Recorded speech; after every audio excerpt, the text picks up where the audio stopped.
What's up guys? Ito na ang ating pork and vegetable stock. Napakadali lang gawin, so mas healthy pa.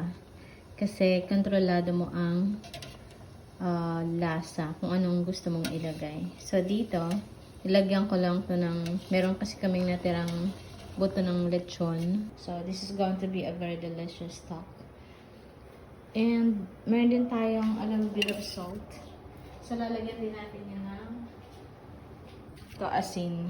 So, this is 1.5. Parang 2 teaspoon or 1 teaspoon. Depende kung gaano karami yung gusto nyo.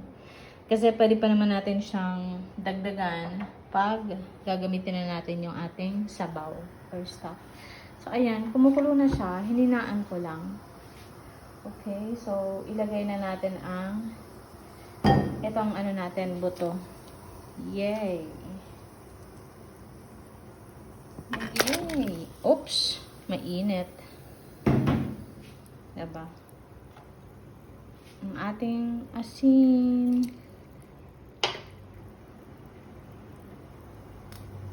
Ang ating black pepper. Kung gusto niyo mas maraming black pepper, nasa sa'yo yan.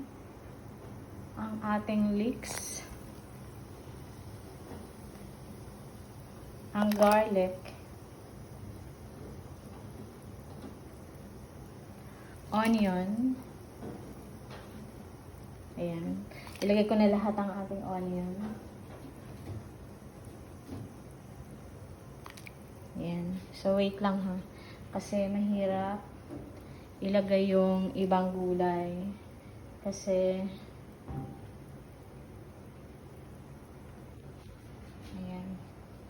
tapos itong kalabasa ay ilalagay ko na rin.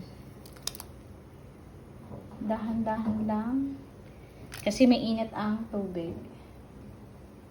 Hininaan ko muna siya. Actually, pinakulo ko muna yung tubig bago ko siya ilagay. Tapos ilagay na natin ang carrots. Ito isang buong carrots. Chinap-chop ko lang. Okay.